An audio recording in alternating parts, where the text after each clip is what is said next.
Okay, what we have here is a Fispa mechanical fuel pump that is designed for Ferrari 275s and 330s. It is the run pump. It is augmented by an electrical fuel pump that plugs into the opposite side of the fuel rail on the Ferrari's engine.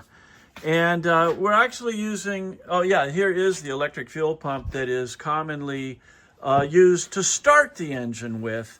And then, of course, the mechanical fuel pump continues to operate idle through high speed as you cruise.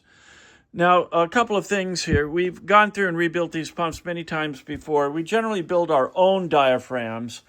But our concern is with the kits that are being supplied for these, either an original equipment kit or an aftermarket kit. Now, here in my hand, we have valves. This valve right here, if you can see right in the center, the valve is a swedged rivet.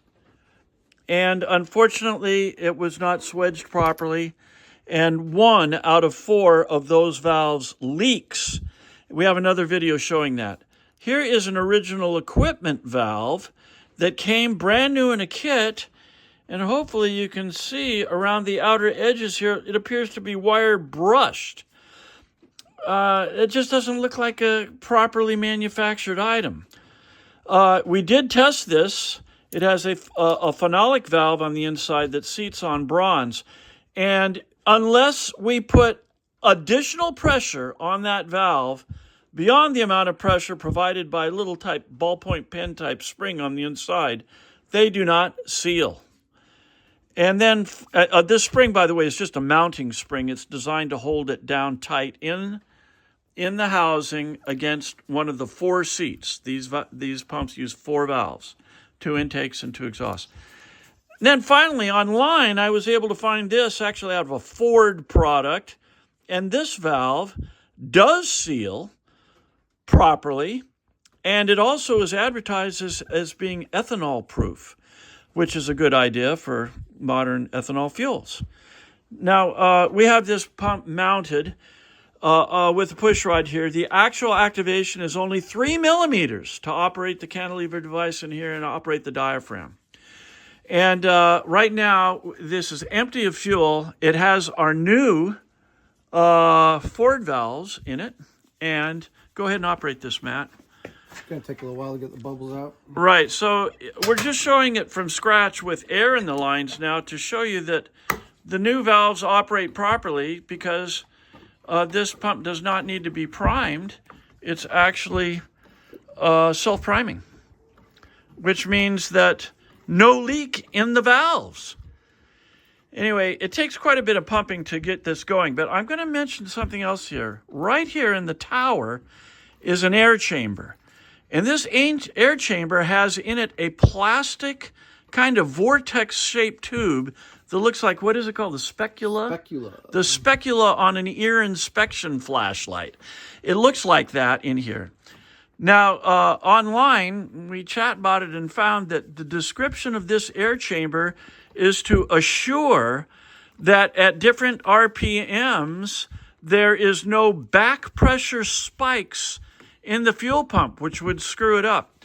We do have a concern as a high RPM, 3,000 RPM a running vehicle, that this pump was not providing enough pressure, and it did not have that speculum-shaped plastic thing in the chamber. So we feel we're going to be okay for all RPMs now, having replaced that specula. Now you've got it up to... Pretty much bubble-free here now. You're bubble-free. That's good. You don't see any bubbles in our clear lines?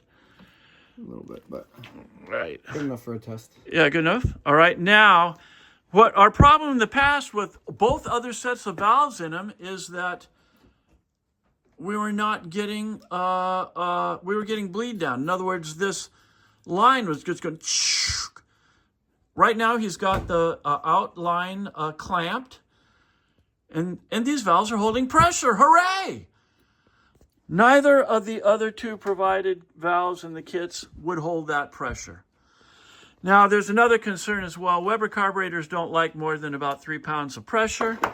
And the way that we've tested it here, this pressure is exerted by a spring in here. It's not the pressure from the engine providing the indication there. It is the spring on the back of the diaphragm that was providing that pressure. So we can do a little bit further investigation and checking here to see if there need. Now, in the 330s and 275s, there is a pressure regulator / fuel filter coming off of this pump and going into the front of the fuel rail. And we suspect that that is limiting our pressure to around 3 pounds. We don't have that here to test. In any case, that's where we are with these pumps so far. We thank you for watching.